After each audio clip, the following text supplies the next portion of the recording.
What's up, everybody? Happy Tuesday. Appreciate you all for tuning back in to another episode of Didi Got a Podcast. Of course, I'm your host, Didi, and I am officially back from vacation, man. And I'm happy to be here with you all. And I wanted to talk about this Nolan Wells story that's been sort of in the headlines over the past 3 weeks. And it's only getting more quote unquote juicy. And the story is just becoming more and more complex. Before we get into that, please hit the like button on your way in. It helps the channel, helps the video quite a bit. I want to give a shout out to this person here. Says, I used to like this channel before you made everything a conspiracy. But don't worry, you always got to have someone to back them up. And then you had this person to say, and everything is a psyop. He knows what he's doing. These low IQ idiots he panders to believe everything he says. But I'm not mad at him. Make that money on low IQ sheep. First and foremost, I don't make a ton of money on these videos. That's first and foremost. You don't really know what you're talking about. But you got to love it, man, because these type of people is quite confusing. You come to my channel, you can't make a comment like, you used to like this channel. That's all this channel has ever been, right? Delving into the unknown, speaking about the things that people typically call conspiracy theories. How can you have liked this channel at one point in time, but not anymore? That makes no sense, all right? I typically don't give you trolls too much time. I don't mind people disagreeing, but when you make silly statements like this, and I'm able to, and I happen to catch them, I like to address them. Right? Because it makes no sense. We're going to talk about this gentleman here, though. All right. Enough of those people. Let's talk a little bit about Nolan Wells, because I noticed patterns. And I'm going to point out a pattern that I haven't heard very many people speak on when it's come to this case. And I'm going to give the official summary of what's happened here. Nolan Wells, right, an 18-year-old black student athlete, went missing after a July 4th, 2026 boating trip with friends to Mississippi's Horn Island. You talk about a conspiracy. Horn Island. His body was found in the water on July 6th. Authorities initially suspected drowning, but his family has questioned the circumstances because of conflicting accounts surrounding his disappearance, and an independent autopsy found his cause and manner of death undetermined and could not rule out non-accidental factors. Now, I'm going to tell you all at the beginning, I am under the belief that there was foul play. I do believe there's a strong chance that there is foul play. I do believe it's possible that there wasn't. But based on everything that I've seen and heard and things we're going to discuss in today's episode, I am under the belief that there was foul play. However, there are multiple things happening with this case that I want to point out, because people are typically taken advantage of, that being the masses, with these racially charged cases. And I always like to point it out. And so we're going to do that in today's episode. All right. Something I wanted to point out at the beginning is, something I noticed is that we have a knack, that being humans, of noticing patterns and trends. Does anybody know who this is right here? Anybody want to guess who this person is? Right? I like this comment. Conspiracies are okay as long as they don't implicate certain people. Exactly. You would be absolutely correct. This is Sandra Bland. Now, this is a case that holds pretty dear to my heart, because I remember when this first happened, man, watching the body cam footage of her and that police officer, this was one of those cases that you could not blame Sandra Bland in any circumstance. There are a lot of people who cause more harm to themselves than the police do. There are many people who behave irrationally, right? Very uncooperative, extra, doing too much, aggressive, right? You couldn't say that about Sandra Bland. For those of you that don't know, Sandra Bland She passed away in Waller County Jail in Texas 3 days after a traffic stop. Her date, and you all tell me if you notice a pattern or when you notice the pattern, she passed away July 13th, 2015. Does anybody know who this is? Make it a little bit bigger. Does anyone know who this is? This would be a gentleman by the name of Alton Sterling. Let's talk a little bit about Alton Sterling. Alton Sterling was fatally pow-powed by Baton Rouge police outside a convenience store. The date that this took place was July 5th, 2016. But let's keep going. Does anyone know who this is? I won't waste too much of your time. I know this is a live video. This is Philando Castile, who was fatally pow-powed during a traffic stop in Falcon Heights, Minnesota. And if you all remember this one, this is the video, because I know there's so many of these cases. This is the one where his girlfriend was recording from the driver's seat. He was in the passenger seat, and he was fatally pow-powed, even though she was live streaming on Facebook.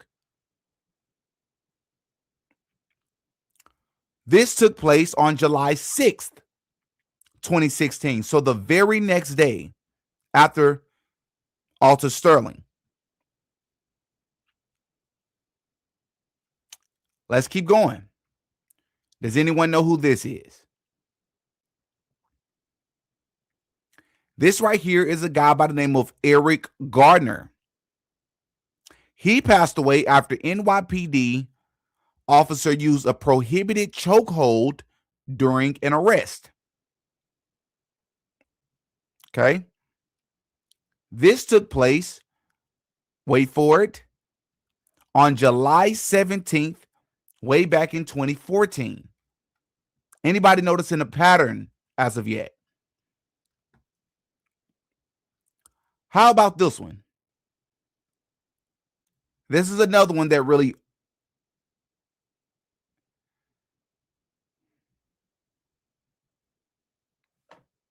This is Sonia Massey. Sonia Massey was fatally pow-pow in her Illinois home by a sheriff's deputy after she had called 911 for assistance. And I heavily covered this case multiple times on this channel and on I covered an update recently, actually, on my Didi Got Politics backup channel. Would you like to know the date that she passed away? It was July 6th, 2024. About a year ago, I made a video talking about this pattern I had noticed, that it seemed that a so-called black person, whether these are real situations or not, passes away sometime in July. It's either July or August. There's something about this time, something about these 2 months. Early July, mid-July, sometime in August. And now we got this young man who disappeared July 4th to only be found 2 days later on July 6th. What is it with these cases that keep happening? All right.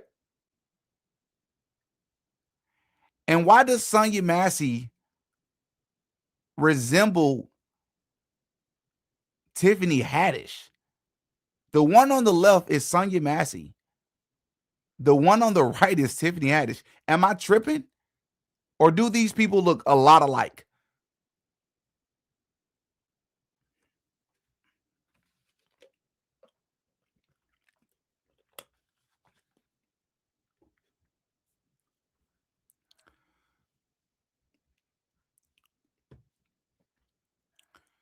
So let's talk a little bit about what happened, because as of recently, there's been a lot of back and forth.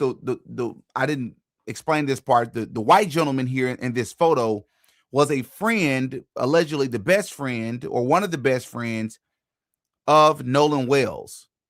This is a screenshot of him sitting here with an interview that he gave to Officer Tatum, which I told you all this as well. They're playing everybody. They know that most white people, particularly the conservative leaning ones, are the ones that are least likely to believe that racism has ever occurred, especially if it results in the death of someone that wasn't white. They know this. They know that black people can be manipulated, and if a so-called black person passes away at the hands of a so-called white person, the only reason was because of racism. They know that they play on these people's emotions.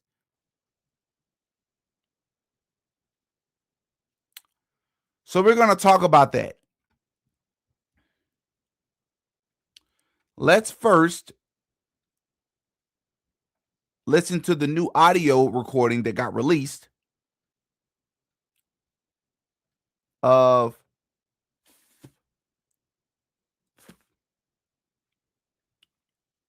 Mr. Nolan Wells. Let's take a listen. Breaking news tonight in the Nolan Wells investigation. Enhanced distress call audio bombshell. Good evening. I'm Nancy Grace. This is Crime Stories. I want to thank you for being with us.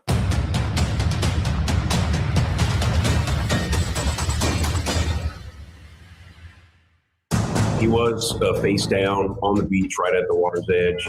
If he was sent face down, that also doesn't make sense to me. If he's face down, wouldn't blood pool just by nature of gravity this way? So right now we've got a lot of questions, but as the second doctor says, this is all still pending investigation.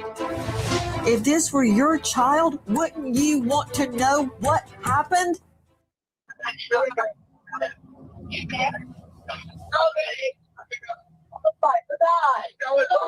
Detail assistance, Vicky speaking. How can I help you?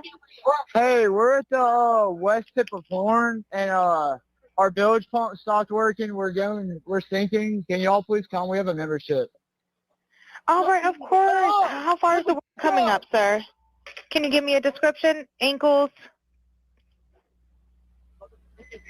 What'd Hello? you say? Hey.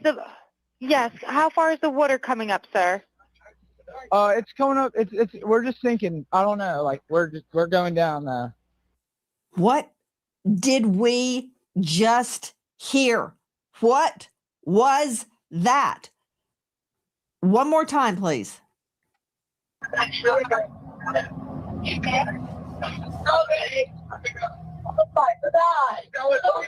Detail assistance, Vicky speaking. How can I help you? Hey, we're at the west tip of Horn, and our bilge pump stopped working. We're sinking. Can y'all please come? We have a membership. All right, of course. How far is the water coming up, sir? Can you give me a description? Ankles? What'd Hello? you say? Hey. Yes. How far is the water coming up, sir? It's coming up. We're just sinking. I don't know. Like we're going down now. Straight out to investigative reporter Crime Stories, Dave Mack. Did you just hear what I heard? Now, this has been transcribed, and this is the CTO dispatch call. Because, Dave, when I first heard this, I thought, has this been doctored? Is this real? Where's this coming from, Dave?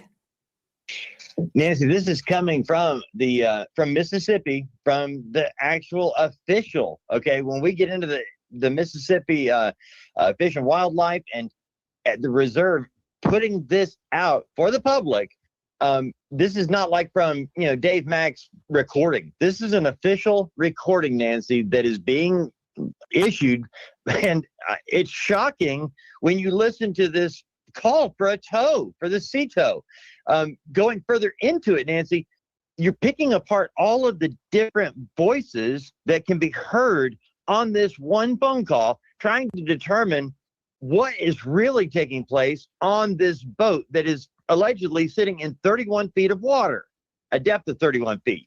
And a bilge pump not working, claiming they're sinking, and calling for help. And yet, in the background, are we really hearing all of this other activity? Guys, this was released from the MDMR, the Mississippi Department of Marine Resources. Alexis Tereszcuk joining us out of LA, just joining us now, Crime Stories investigative reporter as well. Alexis, the transcription, I want you to listen to it, Alexis, as we play it again. This is obtained from the Mississippi Department of Marine Resources. It's not something we just found on TikTok. Listen. And I want you all to listen. Take your time when you listen again. Don't just read the words that are on the screen, because maybe they're lying about what's being said. Listen for yourself. Look away from the screen this time, if you can, while this audio plays. So that way, no words that are on the screen are influencing or forcing you to think you're hearing what you're hearing. Listen for yourself. That's important, because we're going to listen to a quote unquote audio expert who has a completely different opinion about what this audio recording is stating.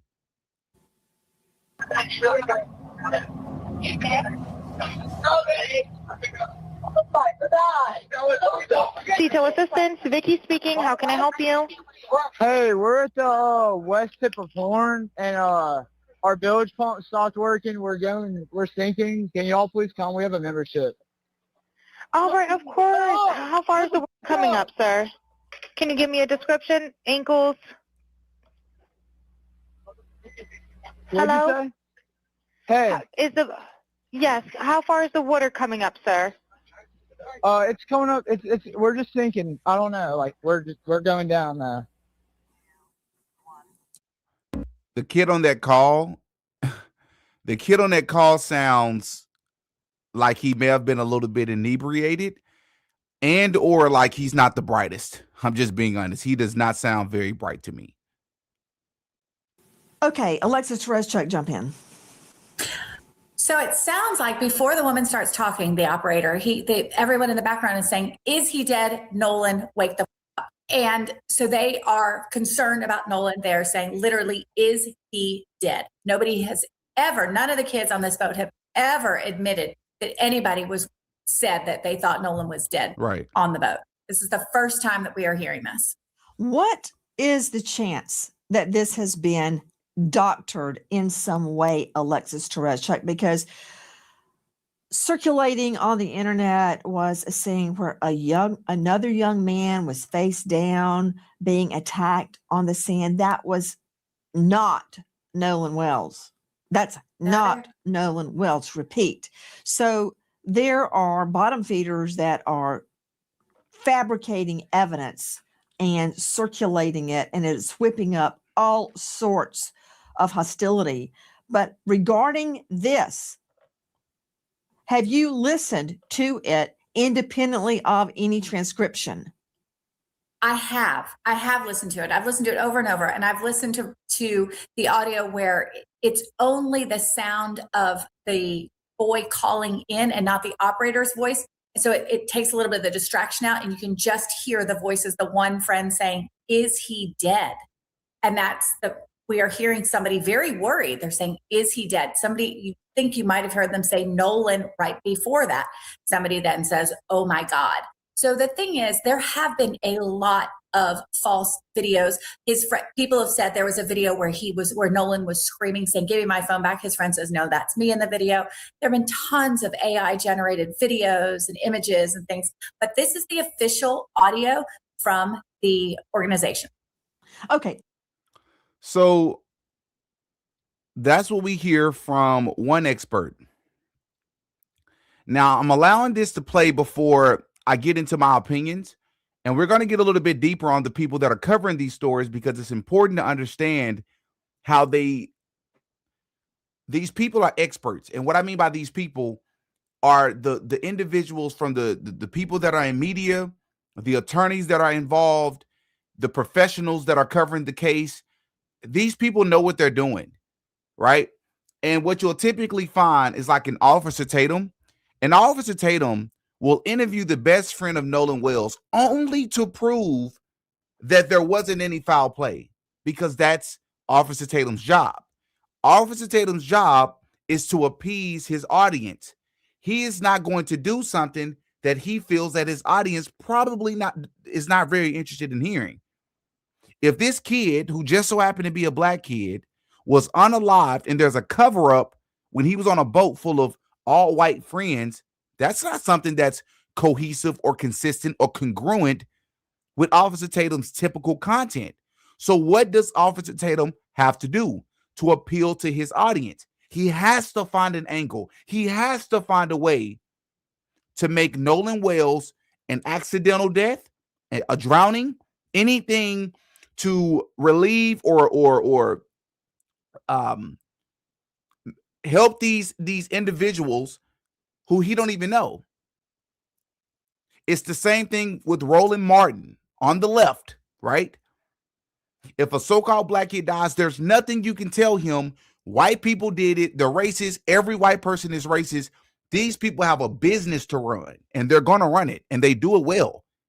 They don't care about the audience telling them that they're sellouts and why does everything have to be about race? They don't care. They have a job to do, and you think these people are enemies. They're not. And I'm gonna showcase that to you in today's episode. A lot of these things are spiritual. We are in a spiritual fight, right? These people are playing spiritual warfare or spewing spiritual warfare onto the people, many of us who are spiritually blind, and they keep recycling the same pattern, the same cycle over and over and over because people keep falling for it, right? So before I prove those things, let's get into an audio expert who has an alternative opinion. And I want to showcase to you all, you come to your own conclusion. In my opinion, what we are about to watch is a quintessential example of manipulation, right? It's a person who is telling you not to trust your ears and your eyes and to disregard common sense, right? Disregard what your ears are telling you, what your eyes are telling you, and just listen to the words he says, because they've attached the word expert to his name, right? Let's listen.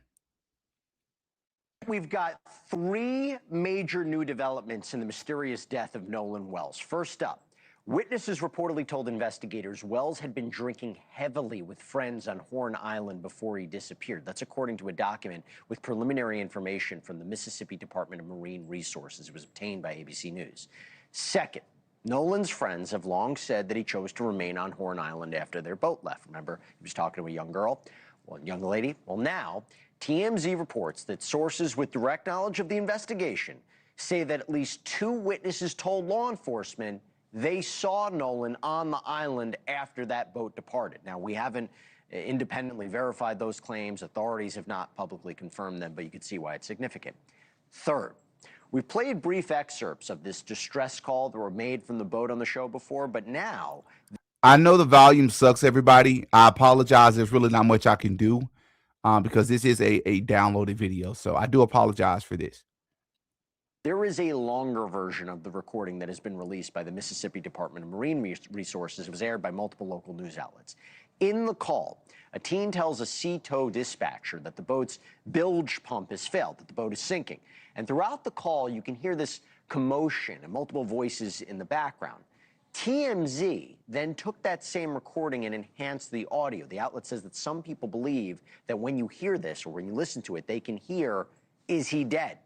along with other phrases, including "Nolan, check his chest, wake up." So we want to play you clips from both versions. First, here's the original recording.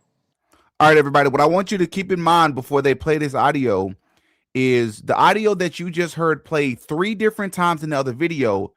And the last time it was played, I asked you all to close your eyes or look away from the screen. Just listen for yourself. Even though the parts where you were unsure or you are unsure what they may have said, There are certain parts of that audio, it's very clear what they said. I'll let you all decide what parts of the video where it was very clear, it was not even a question. You're about to listen to audio that is not as enhanced or as clear. So for some reason, they're going to play audio that is not as good, and they're going to play you two different versions of the audio.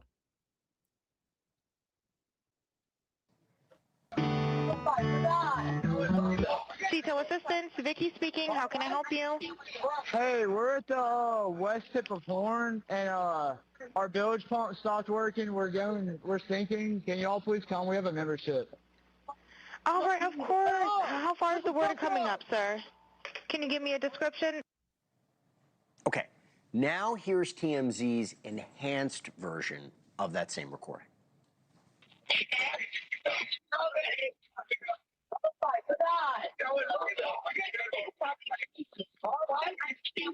Hey, we're at the west tip of Horn, and our bilge pump stopped working. We're sinking. Can y'all please come? We have a membership. Oh, shut the fuck up! So what exactly did we just hear? I want to go to Robert Fried. Well, first and foremost, there's some audio that's missing there, but let's continue. Digital forensics expert who spent more than 2 decades analyzing electronic evidence. He's the executive vice president of forensics and chief investigative officer at Page One. He's trained law enforcement agencies across the country in digital forensics and computer crime investigations. Thanks for taking the time. It's so incredible that they give these people these long titles.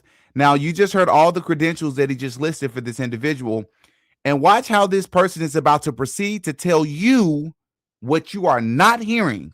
But at no point in this video will you ever hear him say what you are hearing, right? Keep that in mind. I'm going to take this step by step. So first of all, you analyze both versions. What were you able or not able to determine? Well, you can obviously look at just the totality of both versions and see that there's a time difference right away. One's 8.5 minutes, the other one's 8 minutes and 50 seconds. And what we actually did was we extracted or preserved the videos from the specific websites, the TMZ as well as the WAFB website. And then what we were able to do there is take a digital fingerprint MD5 hash value of those two videos. They were obviously different, which means that they have different content. And then, we went in and we looked at the transcript that was able to be gleaned from both versions. And so now lots of differences there. This goes to the main question. In those transcripts, from your analysis, does anyone say, is he dead? Check his chest. Nolan, wake up. Anything like that? No.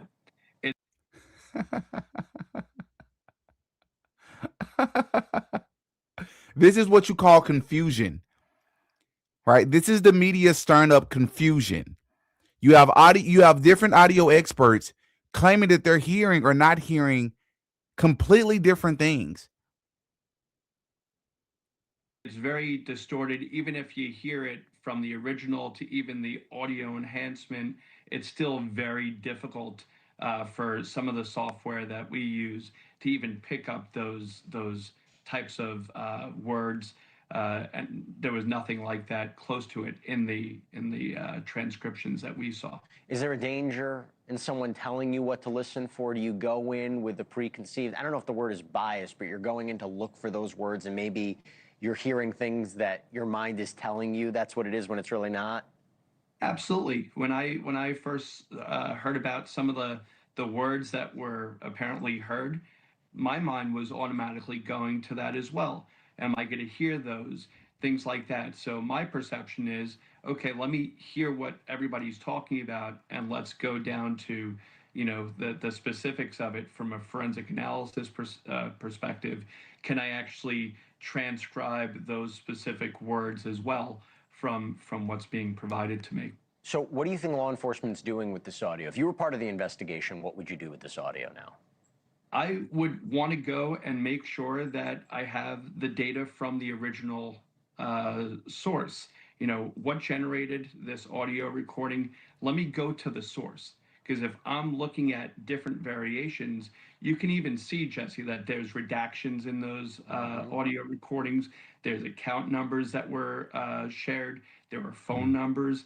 All that stuff is different than the original. I want to see the original, and I want to look at the metadata of the original. So in other words, just real quick, if somebody said their phone number, there could be something in the background that could be interesting. Right. Okay. Absolutely. All right. Absolutely. Interesting. Robert Freed, thanks so much. Thank you for watching. Well, isn't that interesting? So he never tells you exactly what you're hearing. He just tells you what you're not hearing. If you're the expert, like you claim to be, he's supposed to tell us what is actually being said in the audio file. But he never does that. He just tells you, nope, they're never saying his name. Well, I know I heard his name, right? That's not in question. Now, if you want to state if they said other things, then you can debate that with other quote unquote experts.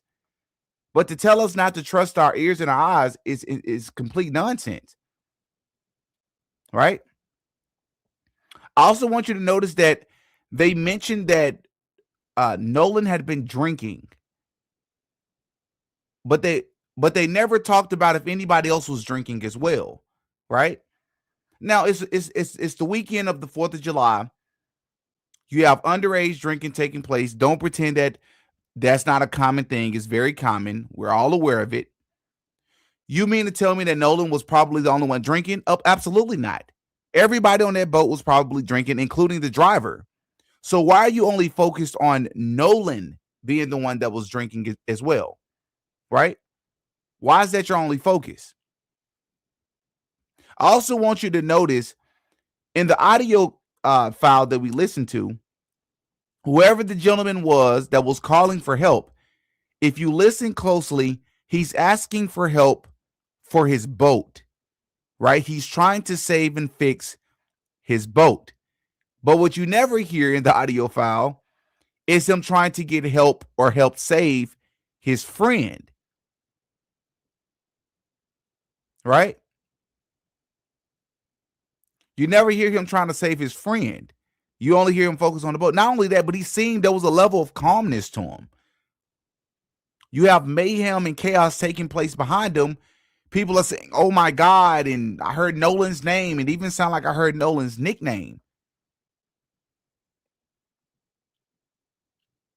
But you never hear him attempt to try to save his friend, which is also important because in the interview that the gentleman gave, this gentleman here, in the interview that he gave, the white gentleman here with Officer Tatum, at some point on the beach, he literally says, we were trying to save the boat.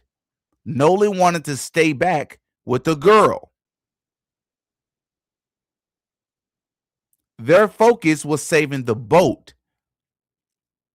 But this audio file proves, if we are to believe that they are saying and questioning if Nolan is alive in this audio file, if we are to believe this, then that proves that the last time they saw Nolan was not when Nolan was with another girl. It appears that Nolan was at the very least unconscious, right? Another question is, why are none of the kids that was with him, that being none of Nolan's friends, why are none of them clarifying what the audio is about? What things are being said? Why is all of Nolan's friends, for those of you that don't know, many of them lawyered up. Many of them immediately got attorneys and wouldn't speak to the media, wouldn't help find Nolan, none of that. But they report that Nolan's phone was with them. So in 2026, in the age of digital social media, advanced digital media, you want us to believe that an 18-year-old left his phone on the boat while you all went back and he stayed on Horn Island by himself without his phone. That's what you want us to believe.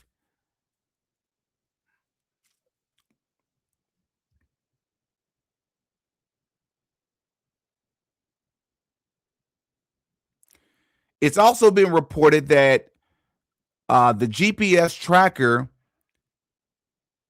showed that the boat, after the call that we just heard, the boat can be seen traveling around for almost 3 hours. For almost 3 hours after the call, before returning back to the island and then going back to land. If I'm an investigator, that right there is enough for an indictment, right? That tells me something else is going on with this case altogether, which is why I started the episode off the way that I did with why is it that most of these cases happen in July and August? What's really going on here? Well, it gets worse. And let me show you how.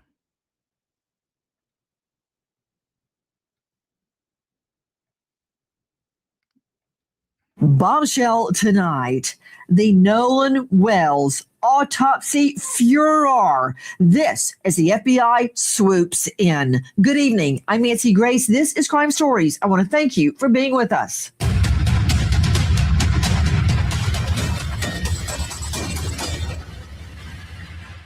I find it very difficult to believe that not one, but two medical examiners cannot figure out why he had deep red subcutaneous markings. Preliminary findings.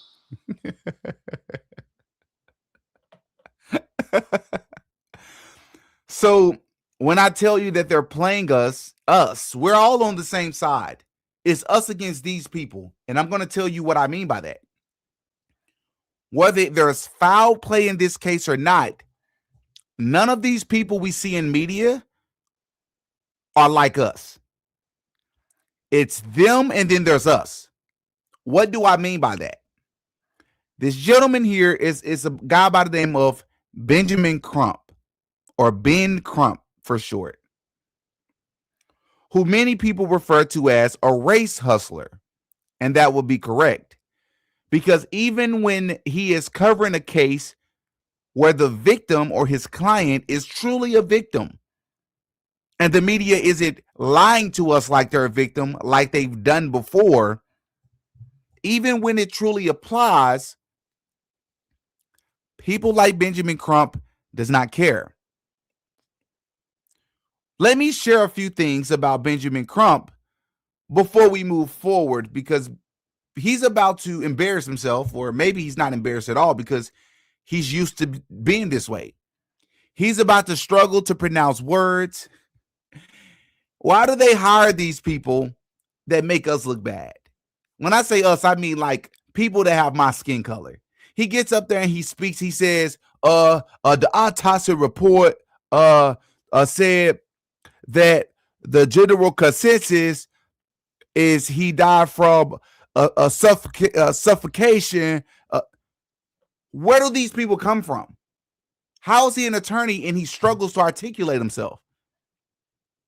Right? For those of you that don't know, let me tell you a little bit about Mr. Benjamin Crump. So earlier I started off the episode with explaining to you all of these cases that made high profile despite people dying all the time. People die all the time, also under mysterious circumstances. But it's only certain ones that get high profile news coverage. Would you like to know who their attorneys are? Let's look at Mr. Benjamin Crump's track record, shall we? Let me name just a few of his notable clients. And you're going to say, okay, Didi, what's the big deal? He covered them. He's trying to help these families. Oh, no. It's a lot bigger than that. If you've seen my Martin Luther King documentary, I would highly encourage it. After this live, if you remind me, I will link it in the description. I will tell you about these people like Benjamin Crump, who is Boulay. He is a part of an organization called Boulay. We're going to get there. For those of you that don't know what Boule is, you don't think it's relevant, it's very relevant, especially with high-profile cases, because it goes to show that it's the world is a stage. These people are playing us, right? But we're going to get there. I'm getting ahead of myself. I'm going to name just a few of his most prominent cases. You ready? Trayvon Martin,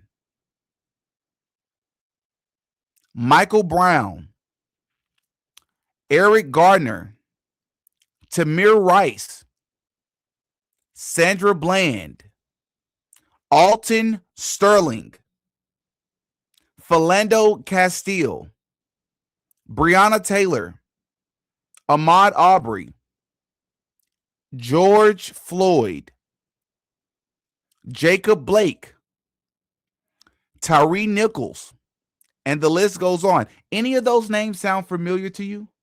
Any of them? Any of them? Does no one find it strange that he is getting all of these cases? There are other great attorneys out there. There are other race hustling attorneys out there. Why is it only people like him that get the cases? Well, let me let a little bit more of this video play, and then we're going to break down why it is that they get these cases and what the intentions are behind this. And this is significant. Focal area of red. Area? What is an area? Discoloration in the soft tissue of the back of the head, the occipital region. The occipita? Something just tells me that's not how you pronounce whatever word he's looking at. Occipita. Said the etiology is unknown at this time. The etiology? What? The etiology? He said the body was received after the initial autopsy. He said the body had marked decompensation. Another limit. Bro, if this is my attorney, I'm so embarrassed. He can't properly pronounce the word decomposition. This is an attorney. This isn't an everyday person, a high-profile attorney. Bro, how was this real? Faced by this forensic pathologist was the absence of the anterior internal neck structures. The asset of the anterior neck structure. Dude, come on, bro. Come on, man. The trachea. The trachea? The what? Huh? In the laryngeal cartilage, the thyroid horn, and the hyoid bone. Why did they not have someone from the coroner's department come up there and read that for this man? This is embarrassing. Were not received with the body. So he's saying that the throat was not received with the body when he got Nolan Wells' body in Washington, D.C. to perform the second autopsy. Which is what's most important here, right? We can't let his inability to properly pronounce words and speak like a professional, intelligent person distract us from the fact that what he just told us was when the parents of Nolan Wells requested a second autopsy, an independent autopsy, hundreds of miles away. When they received the body, they informed the parents of Nolan Wells that his throat was missing. For those of you that are not aware, Nolan Wells' throat, not his lungs. For those of you that may say, well, that's because they feared that drowning may have taken place. They wanted to do additional research or examination, analyzing. Well, the problem with that is it wasn't his lungs, it was his throat. His throat was missing. For those of you that say it's about conspiracies, I'm always going the conspiratorial angle. Explain that to me. Why would a person's throat be missing even when you're sending the body over to another coroner's department for an second independent autopsy to be taking place? Right?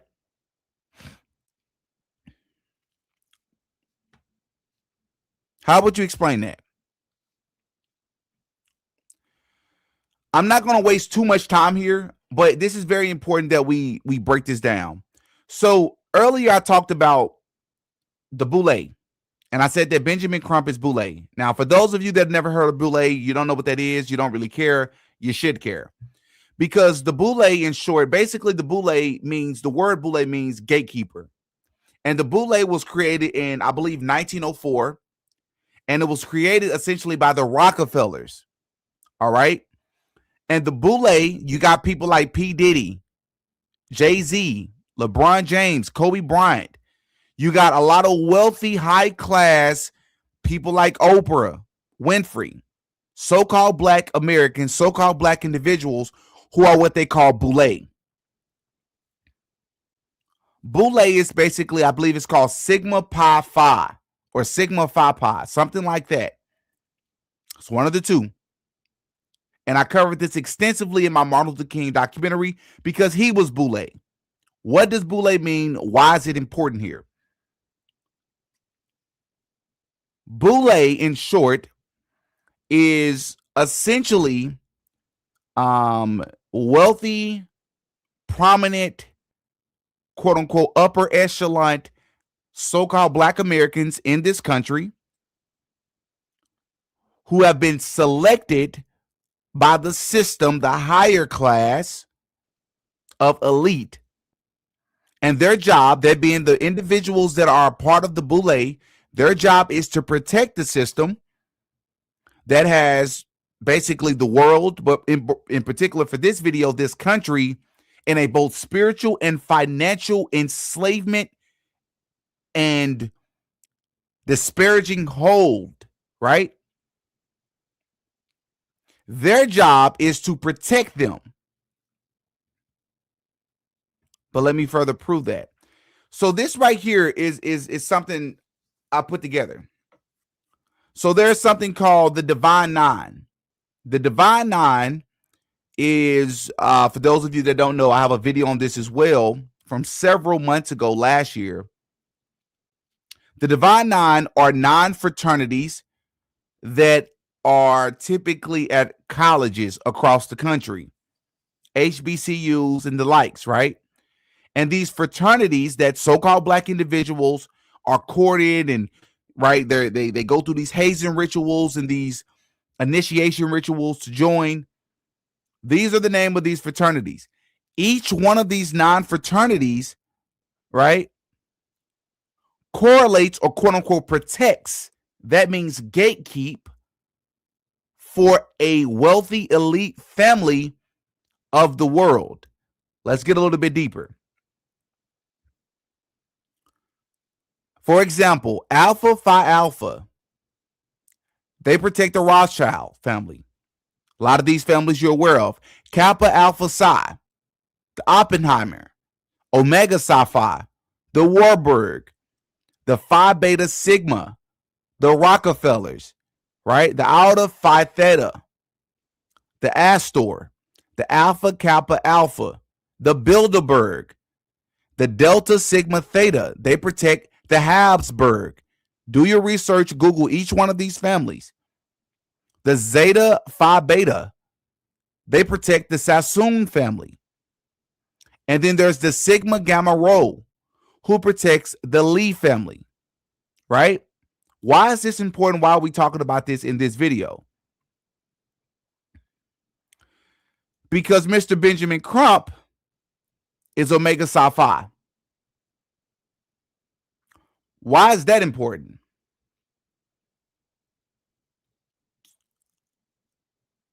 Let's take it to the next level. Let's read an article, something I covered in the Martin Luther King documentary. And this article is going to give us a little bit of a rundown on the history of the boule and why you all should care. Where are you at? Here we are. So let me see how this shows up on you all's end. Yeah, let's zoom in some. Let's get a better understanding on how this works. So this right here is an article from 2013, right? This is old news, as they would say, right? Old news. And you're going to understand why this is important when it comes to the Nolan Wells case, all right? It says the Boulets, which is the Black Skull and Bones division. Absolutely. The Boulay is essentially the black version of Skull and Bones. So-called black individuals weren't allowed to be a part of Skull and Bones. So one individual in particular, so they veered off and they made their own, which is the Boulay, in conjunction with the Rockefellers. Let's read a little bit of this at the top, and then we're going to scroll down to what is in particularly relevant to Mr. Benjamin Crump. But here it says, with so many black celebrities like LeBron James, Jay-Z, Drake, Beyonce, Lil Wayne, Nicki Minaj, Frank Ocean, Kanye West, Rick Ross, the late, great Michael Jackson, etc., flashing blatant Illuminati symbols and references in their music and videos before a basketball game, I had to write this article.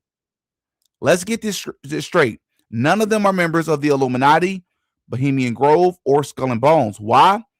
Because those organizations are for affluent white men only.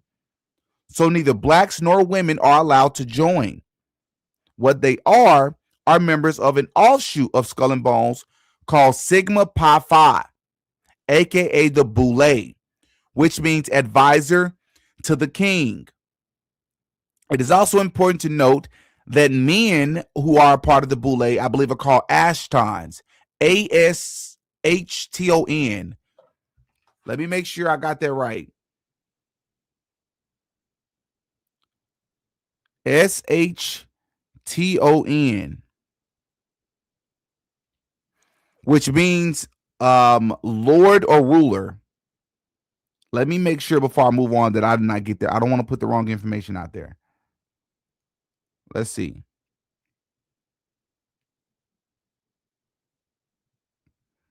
Something tells me I may have gotten it wrong. Let's see.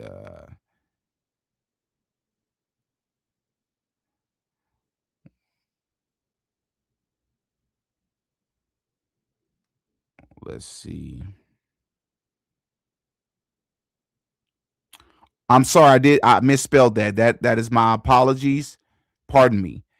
Archons, not Ashtons, but Archons, Archons, right? And that essentially means ruler.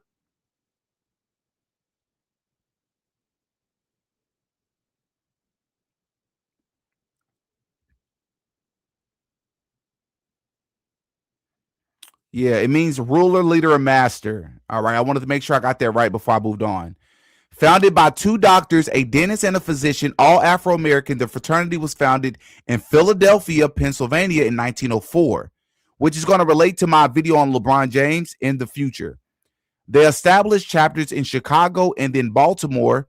The organization was created because non-white professionals were not offered participation in the professional and cultural associations organized by affluent white males. Sigma Pi Phi has over 5,000 members and 126 chapters throughout the United States and the West Indies. Rumor has it that almost every prominent black male celebrity or successful business mogul is a member of this organization, and I am willing to co-sign that. In fact, I'm willing to say that as many as 80% of black doctors and lawyers in this country are Boule. 75% of black professors, dentists, and psychologists are Boule. That is what I'm willing to say, right? But let's continue. What started out as an organization for prosperous black men to congregate and pool their resources together has over the years morphed into something more sinister. Rumor has it that the organization was infiltrated and neutralized by the Skull and Bones circa 1965 during the height of the civil rights movement to do their corporate and social engineering bidding in exchange for access to resources like fame, funding, position, real estate, real estate, adequate legal representation, and so on. For one, the Boule is not an organization one can apply to. Joining is done by invite only. So an applicant has to be screened and fit their profile of membership. Now, this is where it's going to become relevant for Mr. Benjamin Crump and those like him. All right. This says political figures like Al Sharpton and Jesse Jackson are said to be members. How these two operate in favor of the Boule that operate in favor of big business is whenever an incident happens, listen closely here, guys. When a person of color is the victim of a white person, they're the first take on the responsibility of exacting justice. How do they exact justice? By creating a storm of confusion via, quote, blame whitey and black victimization, completely ignoring the fact that the number one unaliver of black men ages 16 to 35 are other black men. Many black politicians partner with Zionistic media outlets in creating a hate whitey mentality in many blacks who aren't aware of this trick. Rappers like Jay-Z, Rick Ross, and Lil Wayne and others promote hedonistic music, flashing Illuminati symbols while showing off their riches to implant in the minds of many young people of color that the best way to become rich and famous is to belong to a secret society and do as thou wilt. Like Aleister Crowley, who both Jay-Z and Michael Jackson looked up to, how does all of this tie to Sigma Pi Phi? As members of the elite organization, they must operate in the best interest of their corporate investors and against the betterment of their own people, right? Politicians like Sharpton and Jackson promote a black victimization, F the system mentality, while black entertainers promote an outlaw anarchistic mindset and lifestyle that's prevalent among poor minority communities nationwide. Both are members of the Boule, and both parties create antisocial behavior with no sense of accountability, which influences criminal behavior, thus filling up the prison industry, right? Simply put, they seduce their own people, then lead them to the slaughterhouse. This is why a boastful former crack dealer like 50 Cent and Jay-Z are promoted, and humble, educated, gifted rappers like Mos Def and Common are not. To summarize, the recent explosion of black entertainers using secret society symbols and hand signs, they are not members of the Illuminati, but they are members of Boule, a black secret society who does the bidding for the Illuminati, which they really just means the system, in exchange for fame, fortune, and access to resources. All right.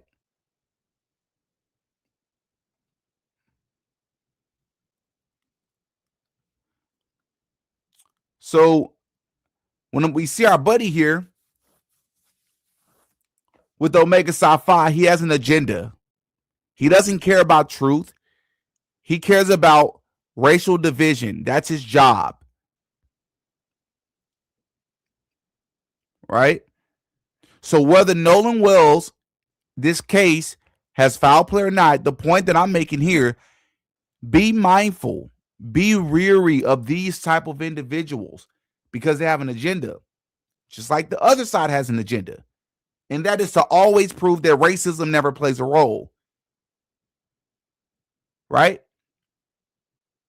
It's the opposites that attract one another, right? All of this stuff is Freemasonic in nature. Another prominent person that's been covering this has been Stephen A. Smith. Right?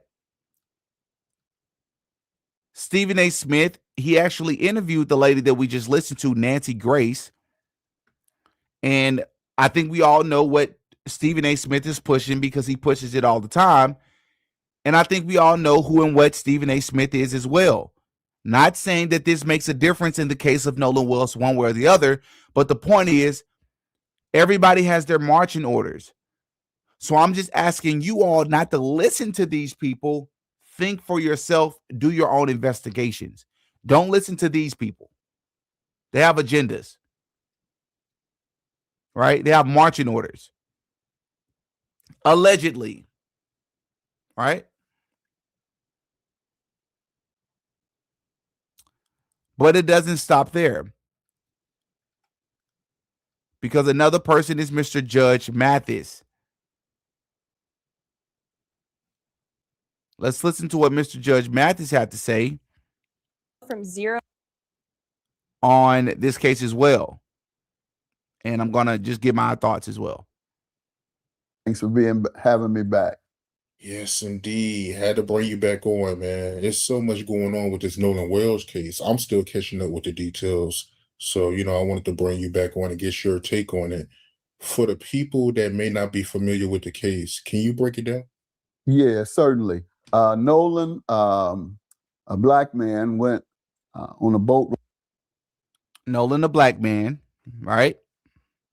Ride to a pretty much resort island, not necessarily, just a fun island off the coast of Mississippi. I like how he refused. If you noticed here, he refused to say the name of the island. Now, why would he do that? Just say Horn Island. It's easy to remember. There's nothing difficult about the name. Not only did he not say the name of the island, but he went out of his way to soften how people may feel about the island, right? Oh, just a fun island people go to have fun. Okay, well, let us come to that conclusion. We don't need you to tell us. Is race important? Does race play a role? Sure, absolutely. I am not here to argue against it. But you got to be weary of people who always lead with race. Just be weary of those people. And I'm going to show you why in particular with Judge Mathis, even though he's going to say some things I agree with.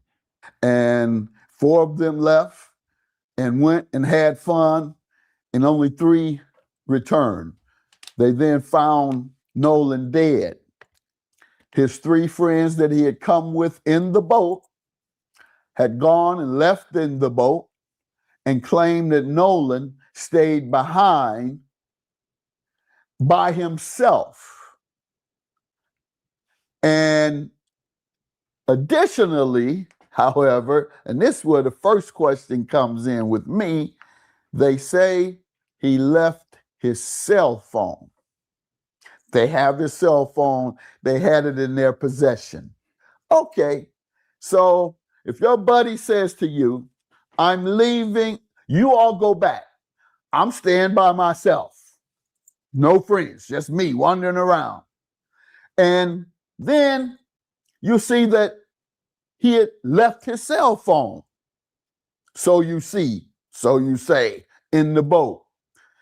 And instead of taking it back to a friend who's on the island by himself, and by the way, did you ask him how he was getting home? So instead of going back, you couldn't be that far off because the phone right in the boat. Say an hour or 2. If you're a real friend, you'll drive back on that recreational hour or 2 on the boat, having fun, to give your man his phone. I totally agree. I want to just say, like I said before, I'm going to agree with several things he says here. But whether he's right or wrong does not dispute the point that I'm making about these people. You got to be careful with these people and their individual agendas, right? But he is absolutely spot on here. If you have your friend's phone, you claim he was alive and he was with a girl the last time you saw him, you know that he will need his phone, especially being stranded on an island with other people. Why would you not take him his phone? What are we talking about here? What are we talking about? Because if he's out there by himself, no question about it, 90% white in the state of Mississippi that has a history of demonizing and black men and killing them and the civil rights era. Most of the civil rights killings occurred in Mississippi, including Medgar Evers, including our dear young brother from Mississippi who was killed, and several others. And so we know that Mississippi has a history of demonizing and marginalizing Black men. And so the question became, what is the investigation going to be? Well, the police immediately accepted the version of the 3 young men that returned. Now, here you are, you're supposed to be the police.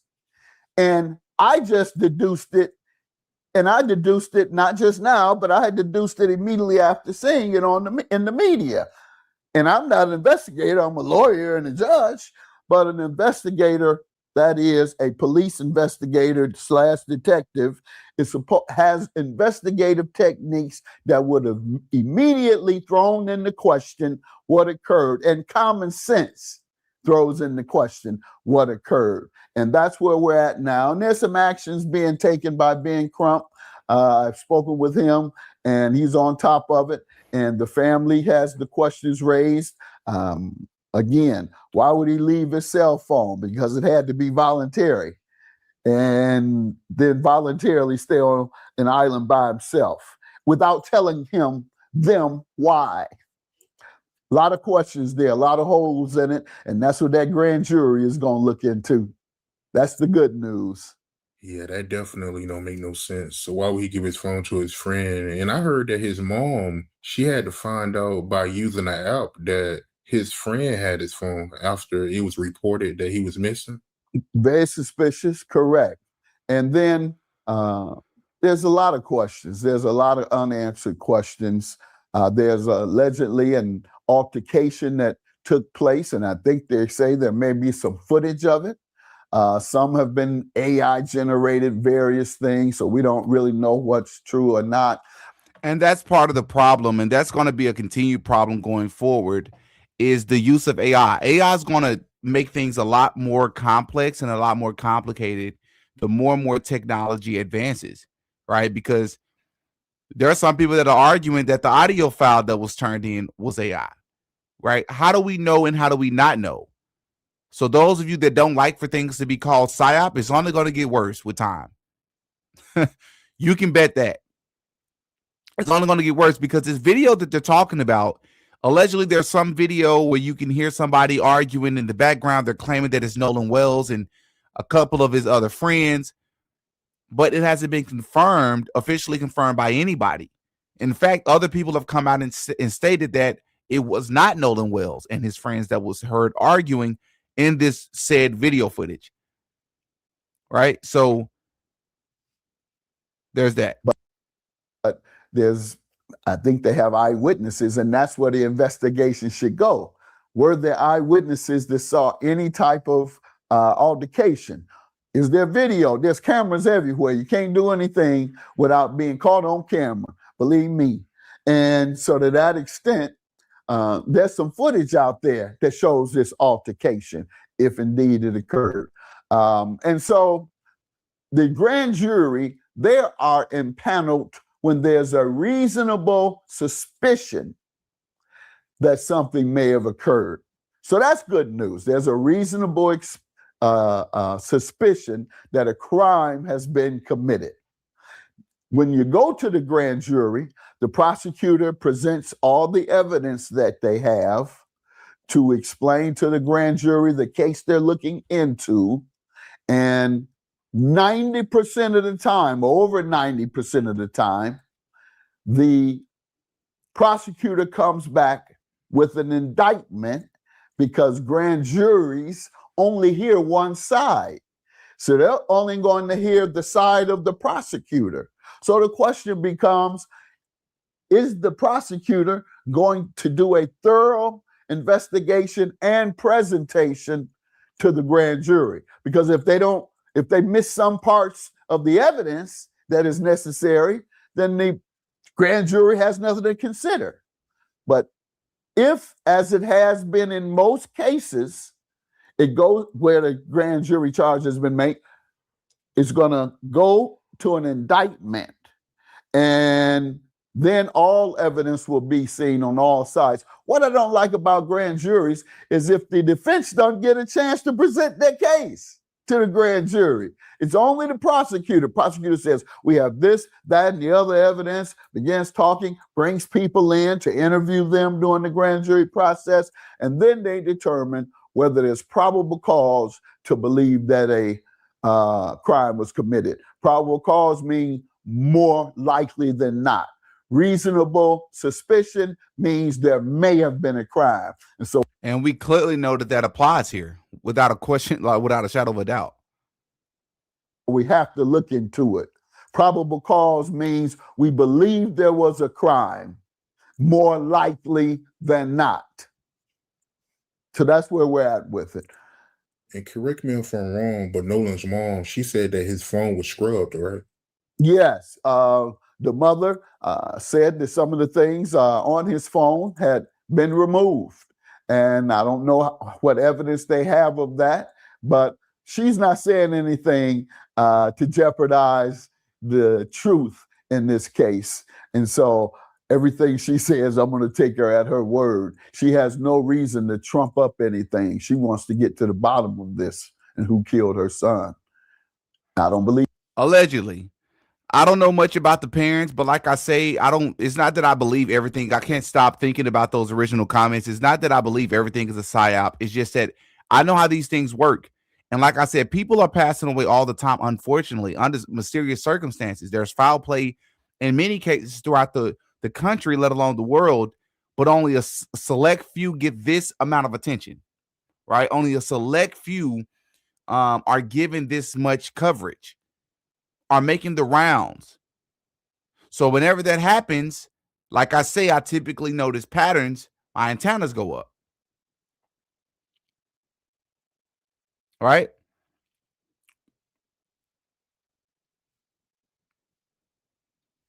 He drowned. I believe he was killed. Because the Trayvon Martin, that's what it was. I was trying to remember what it was. For those of you that don't know, the Trayvon Martin story that was back in, I believe, in 2012, which was the year I graduated high school, that is one of the most prominent racially charged cases in the country of the last 30 years. And there are so many red flags about that case, starting with the fact that Trayvon Martin's father was a high-ranking Freemason. Starting with the fact that that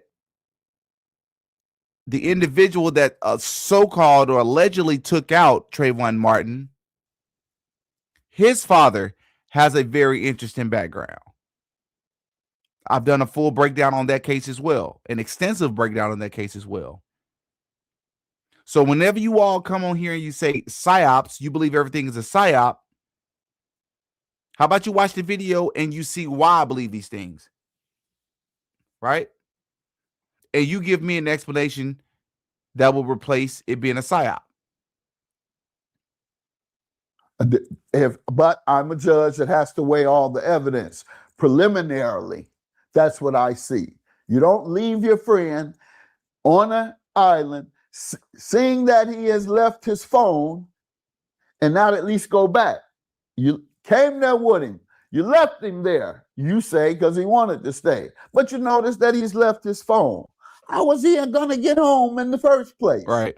Wouldn't he need his phone in order to call his transportation?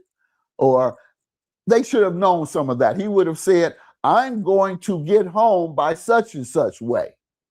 When you, hey man, I'm not coming. Y'all go ahead. I got a young lady. Okay, man. Is she gonna bring you home? How you gonna get home? You don't ask any of those questions? That's true. So you must have asked those questions.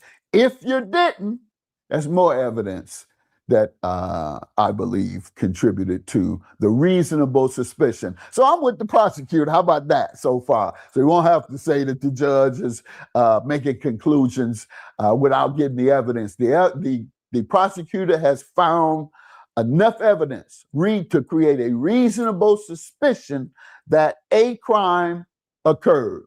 And now they're going to interview everybody and come up with some answers on whether to indict. So I'm there with the prosecutor so far. Take it to the grand jury. Now I have to wait until what the grand jury comes back with before I support any charge or any lack of charges.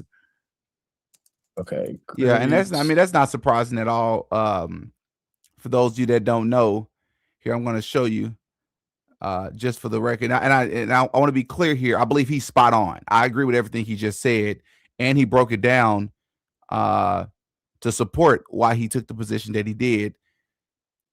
But for those of you that don't know, let me show you something. And I am a 2004 initiate of Alpha Phi Alpha here in Detroit, Michigan. Like I told you, more than 80% of the top lawyers, judges, doctors, professionals, psychologists, dentists, professors, more than 80% of these people are Boule. Judge Mathis is no different. Again, I agree with him in his position on this. It's extremely logical. Hey, watch the yard, Judge Mathis here. And I am a 2004 initiate of Alpha Phi Alpha. But anybody who's 60 plus years old bragging about being an initiate for Alpha Phi Alpha, with all due respect, or maybe all due disrespect, it's a bit concerning. Alpha Phi Alpha is protecting the Rothschilds family, right? Allegedly. Everything I say in this live is alleged.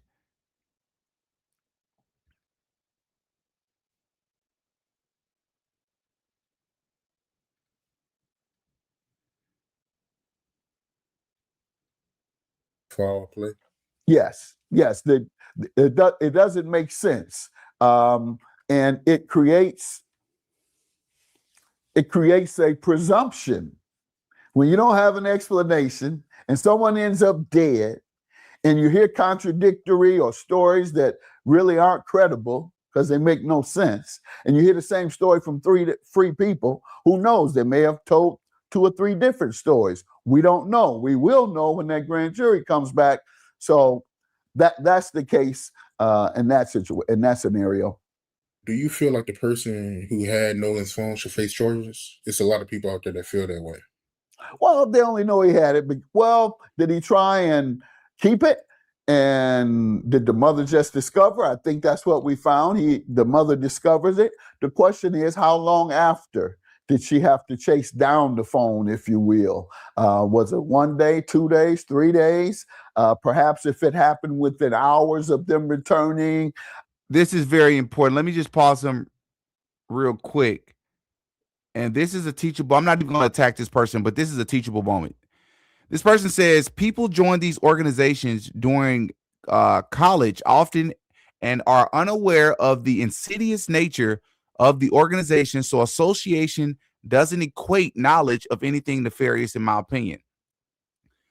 I'm going to shoot that down for multiple reasons. Again, I would highly encourage you. I'm not attacking you. I would highly encourage you to watch my Martin Luther King documentary. I would also encourage you to watch the Divine Nine documentary that I have on this channel as well. Absolutely not. What is it? Ignorance or absent of knowing something isn't always an excuse to get you by. What I mean by that is many of the people that come into colleges, and again, you got to watch these videos to understand, because I provide proof for this. Interviews of people talking about it. I interviewed, what's her name? Marissa. She is one of the most prominent people on all of internet. One of the most popular people on all of the internet. She's on some of the biggest platforms with millions of subscribers. I had her on my platform like a year or so ago. And she spoke about Divine Nine. And something that really needs to be understood about these organizations is that many of the people that join are coming from a family they're coming from a tradition, right? A family that was a part of it, a family full of Freemasons, right? Shriners, family that were Boule. That's a fact. A lot of them are coming from a family that repped it. They got the memorabilia, they got the clothing, they got the markings on the brandings on their arm, they got the emblems and the license tag coverings in their 50s. They hadn't repented and they're in their 50s. They're still repping it. So many of them are aware. And even if you're not aware, there are several stories of people that join and in the middle of the ritual, before they even quote unquote what they call crossing, they drop out. They turn around. Okay, this is not what I thought it was. I'm cool. I don't like the hazing rituals. This feels wrong. When you start reading scriptures and you start being a part of these rituals where they're taking parts of the Bible and they're changing out the words Jesus Christ. They're changing out the word the Most High or Lord in exchange for the name of the organization. And you're worshiping these different gods like Apollo, right? Do you know then? Are you aware that you're doing something wrong then? And all fraternities is low-level Freemasonry. That's a fact. All gangs are. Crips and Bloods is low-level Freemasonry. That's the reason you got the red and the blue, right? It's the Hegelian dialectic thing that they keep doing over and over and over. Same reason you see it in politics. It's low-level Freemasonry. All that stuff is the same. Democrats are blue. Republicans are red. Crips are blue. Bloods are red. All of that stuff is the same. It's just different arenas, if you will. Right? So no. Because even if you come into it and you don't come from a family of fraternity and sorority members, you'll quickly learn what it's about. Quickly. Because it's what they call above ground and underground rituals. Above ground rituals and underground rituals. There's a difference.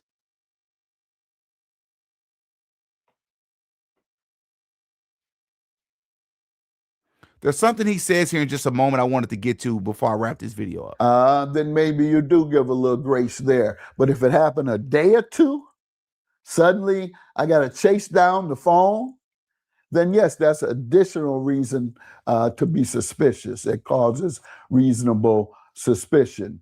And yeah, so I think those are the factors. And those are all the things that's going to come out in the investigation. How did she find out where his phone was? How long did it take her to find it out? What was the reaction once she went to retrieve the phone or the police went to retrieve the phone? Those are the answers that have come in this further grand jury investigation. With all the information you know, right, what do you personally think happened to him? Well, if they say there was an argument, they say they left him there without him telling them how he was getting home. They said it was, I don't know if they said it was an altercation, but others say that it was an altercation. I guess we'll wait and see if that's the case. But if that was the case, the question becomes who was the altercation with? And it could be that his buddies just punked out and fled. They may have seen a fight and left him. And now they're scared to admit they're punks. That's far reaching, but I believe there was foul play. I don't know how it may have occurred, but for his phone to be left in the boat, obviously, or retrieved rather, and taken in the boat, there's something nefarious about that. Very suspicious, but again, we don't know that for a fact. It's still possible that the man may have drowned. I just find it very unlikely. So I'm not going to guess and say whether I think they've committed a crime. I'm going to say it's reasonable suspicion to believe that they've committed a crime based on the narrative and the evidence that has been presented so far. Do you believe it was racial bias in the investigation? Yes. Oh, absolutely. Because our life is less valuable to the larger community, to white folks. We devalue Black men. They devalue our community in general and neglect to give the type of attention to the victimization, crime victims in our community. And this is no more different. You know, Mississippi really has a bad reputation, and this once again is reinforcing it. And I hope they get to the bottom of there's going to be another black eye. Emmett Till, Medgar Evers. Now this, Nolan Wells. I think it may have been Alabama, but the 3 civil rights college students that were killed, I think it was Mississippi. See, this is the thing. I'm with him, and this is the part that may upset a lot of people with what the judge said here. But he's spot on. Like, I hate it when people try to pretend like racism isn't still a real thing, or there aren't racist white people in the country. Of course there are, right? And of course there are people who are bad friends or fake friends, and some of them could be white, some of your white friends. To pretend that that's not possible, you can completely miss me with the nonsense. My issue, just real fast before I continue with that point, is he can give these examples, and I'm with him. Emmett Till, I'm with him. But the uncomfortable truth is, list all the ones you want over the past 50 years. George Floyd, Ahmaud Arbery, Breonna Taylor, Trayvon Martin, Eric Garner, the list goes on, right? Now Nolan Wells, Sandra Bland, Sonia Massey. Correlate that list and its tragedies, whether these are psyops, real cases, real people, whatever. But the truth is,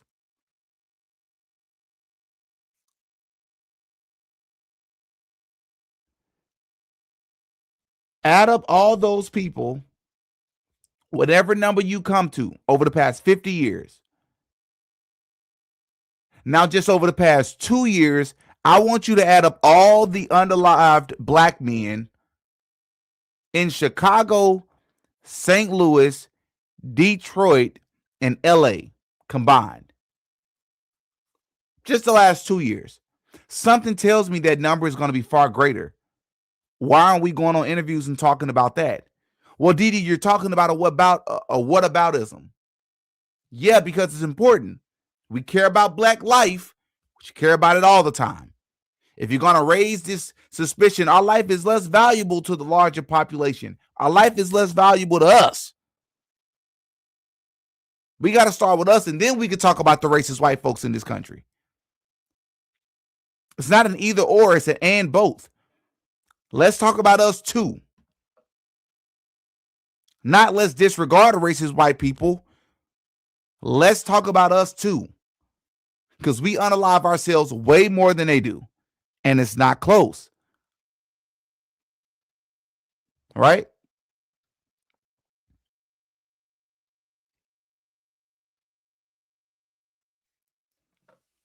But for those out there that try to make the argument that racism is not a real thing, or I don't really know anybody that argues that argue that there aren't cases of so-called Black people that lose their life or come close to losing their life at the result of racism in 2026. Nonsense. Two things can be true at the same time. That's nonsense. Right? Nonsense. And I actually stopped sharing the video too soon. There's something else he's about to say here that's important. So in that case, Warner, Goodman, and Cheney, two Jews and a Black man. And so I think that might have been in Mississippi. Nonetheless, it's in that same region. Yeah, and one more thing. Well, before he says his last thing, this person says that's due to proximity. That's cap. That's not the only reason. Because guess who else are in proximity to them? There's other white folks around.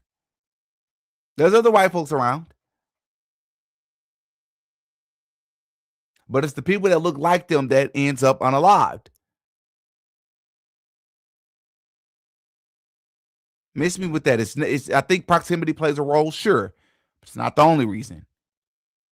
Black folks are a lot more comfortable to unalive one another because, number one, we feel like it's a lot easier to get away with it. Less people will care. The investigation won't be as thorough as opposed to if we went and unalived that little white kid. The whole world gonna come after us then, right?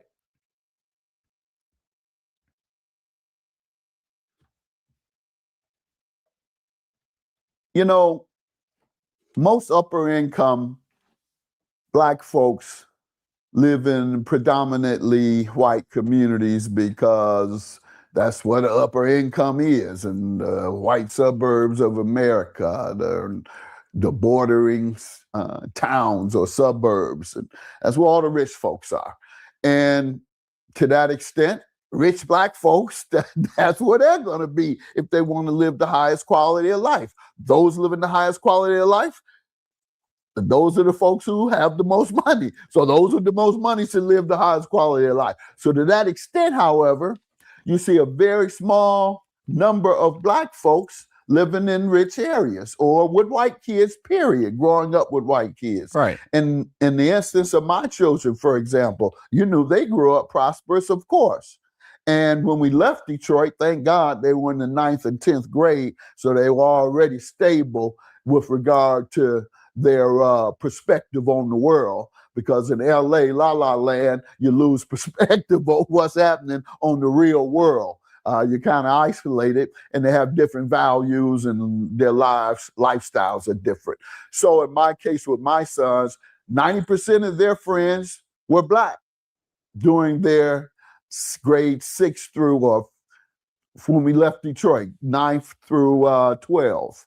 However, they had been strengthened and undergirded with African-American history, all Black schools in Detroit up into the 9th grade. So they maintained themselves and who they were. But they saw so many other Black kids who attached themselves to a lifestyle that was pretty much excluded anything from our culture. And when you get in that position, you think that they're accepting you. Sometimes you are. He's about to say something that's very spot on and very true. And there's some white people in here right now that probably need to hear this as well. The entertainment. I remember I had to tell my son, because he was the most popular kid in school, in an all-white school. And he'd tell me the interactions, how they would occur. And so I would say, don't you let them turn you into no cowboy, where you're able to be the bad guy who everybody likes. That's what cowboys are. The bad guy, and everybody likes him, though. I said, no, don't you be that. You be the leader of that pack, and you show them, bring them over into Black culture as opposed to being in there. They're already in Black culture with our fashion and with our clothes and with our music. So that was my feelings about going to a overwhelming majority white school and overwhelming majority white friend. I'm with you on that, but I don't know what you mean by our clothes. Like, what clothes we own? Nikes are not our clothes. Jordans are not our clothes. Jordan is a Black man, but let's be clear. A lot of these companies are white owned, just for the record. Jewish owned, for the record. You got to be cautious there. Yeah, it sounds like his friends wasn't really his friends, unfortunately.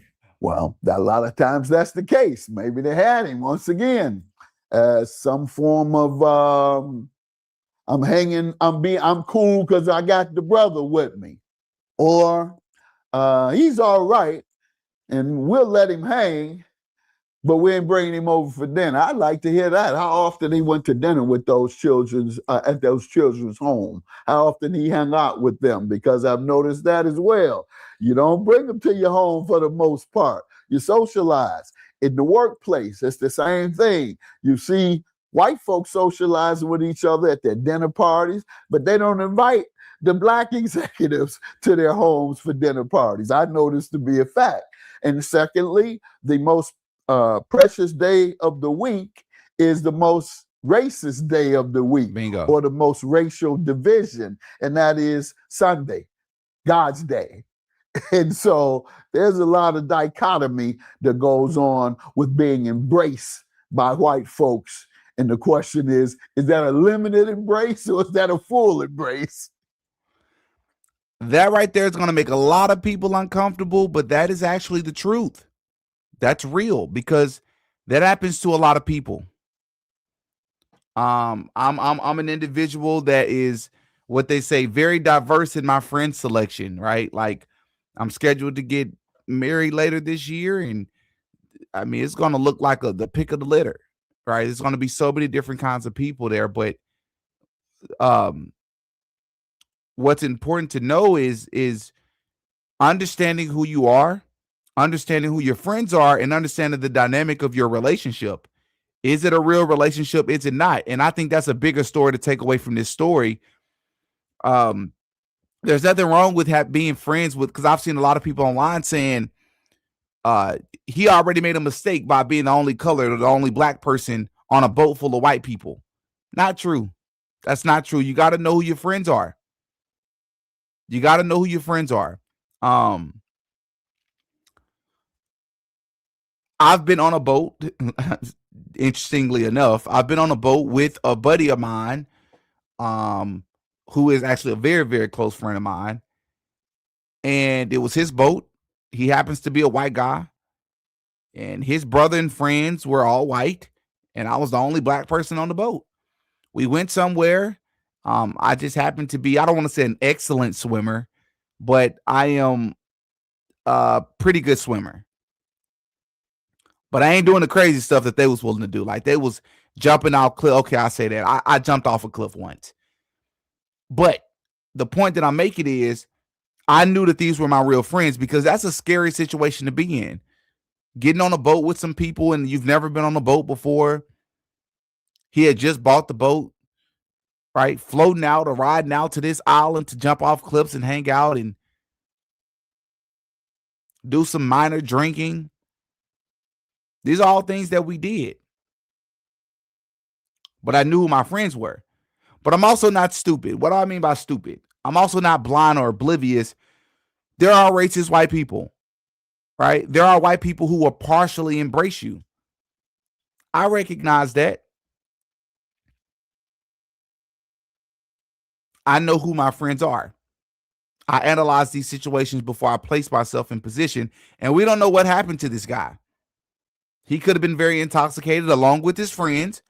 He could have jumped in the water to try to swim to go and get his phone.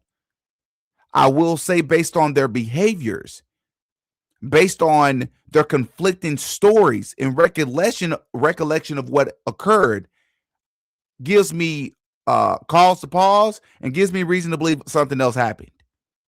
100%. But the biggest thing for me, outside of just having discernment, is the statement that they made about church. One of the biggest things in the city that I live in right now that I noticed once I came here, because where I was from, very, very small town in Arkansas, it was mostly black folks where I lived. So everywhere I went, it was black people. It's just a matter if I knew you or not. When I moved to this bigger city here, I started going to different churches, and that's when I realized Sunday is the most segregated day of the week when it's supposed to be quote unquote God's day, right?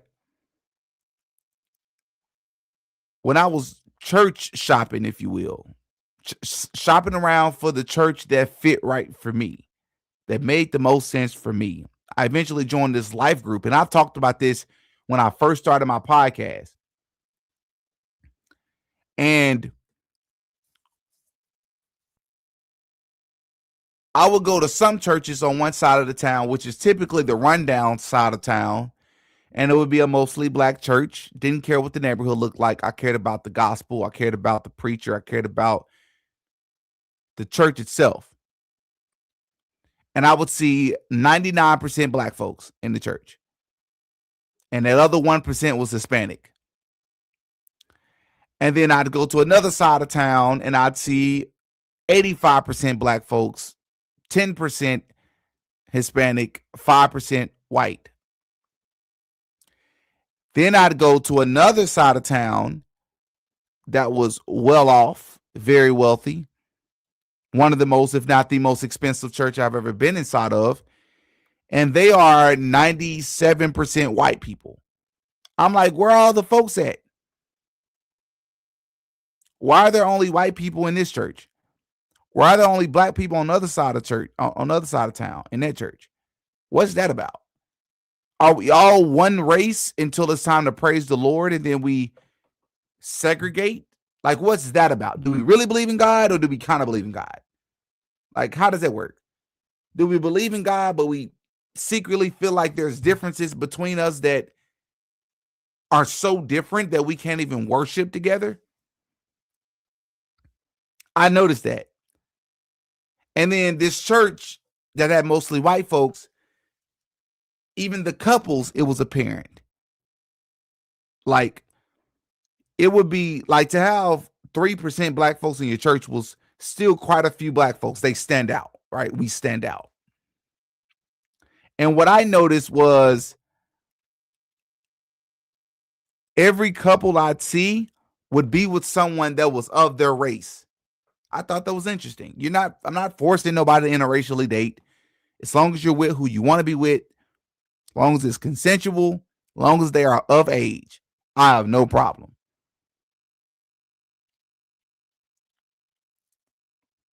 But I just find it interesting that in a church full of different race, color, and creed, people still end up with the person of their race. That's interesting to me. Very interesting to me. Because I know guys that will approach women, will have no luck until they talk to a girl that's of their race. That's interesting to me.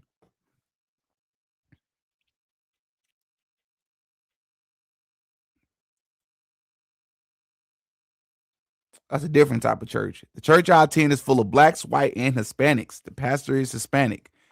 What matters is it a good church? Is it a good church? And what state is that? Is it racist to say that I just assumed it was California or Texas?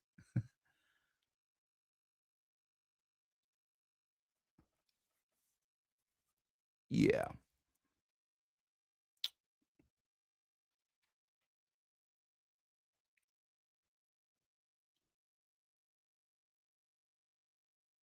Anyways, I started to rant there at the end, but the church thing kind of bothered me for a while because I didn't like it and I still don't like it. I don't understand it. Why are people so segregated on Sunday? It's like many of us secretly don't really rock with the other race really like that. We just tolerate each other. That's how it comes off.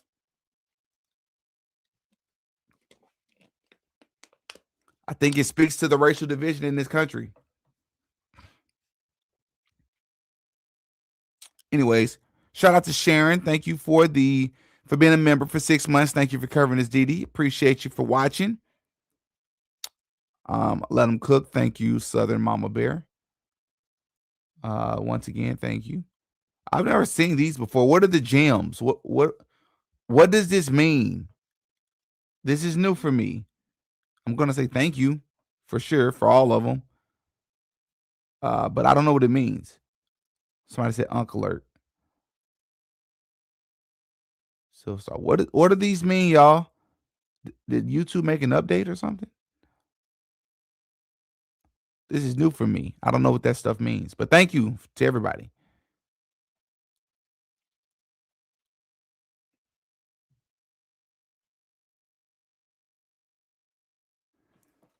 Shout out to Tupac's wife. It's hard to find a good church out here in California. Dang, that sucks.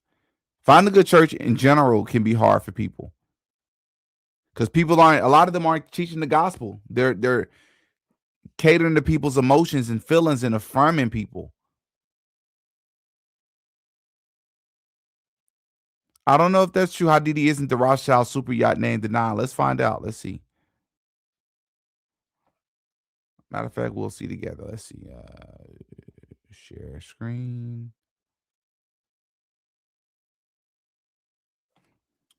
Is the name of, or I should say, what is the name of the Rothschilds yacht?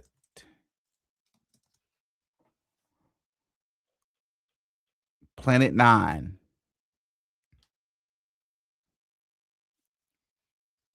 That's interesting. That's something else. That gets a little bit deeper when talking about the planets. But yeah, that's actually, I didn't know that.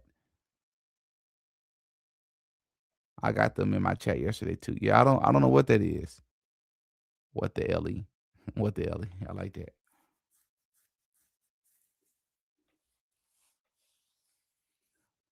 I'm black, went to a mostly black church, and they were blending with the world. It'd be like that for sure. Went to mostly white church and really enjoyed it. But after October 7th, way too pro-Israel. I see it. Isn't that interesting? It's not until certain things occur or present itself that you realize that not only you don't align with a certain church or a certain person, but sometimes it can be so severe. The severity of it can be so serious that it's enough to pretty much have to go your separate ways. All right.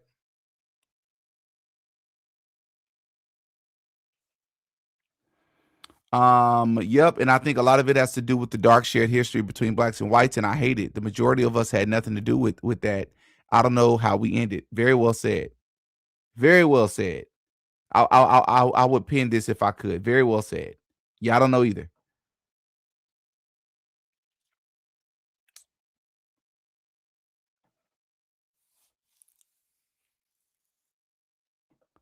I love everybody so lonely kind, no, for sure.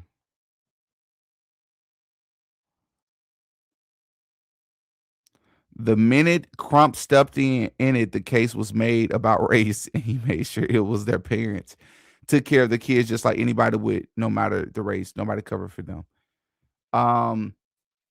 The case is weird. There's a lot of suspicious behavior from the friends for sure.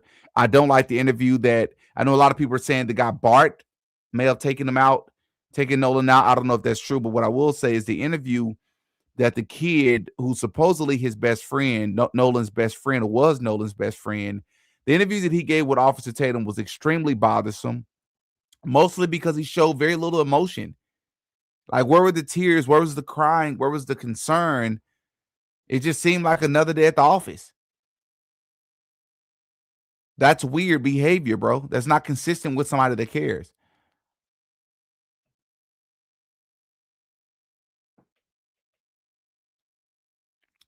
Yeah. But all right, y'all. I'm not gonna stretch this too much longer. If you haven't already, please hit the like button. Goes a long way. Please, please, please. I would really appreciate it. I'm gonna get up out of here. I'm gonna catch you all in the next one. Love y'all, man. Pray for everybody mentioned in this video. I'm Demetrius. I go by Diddy. Peace.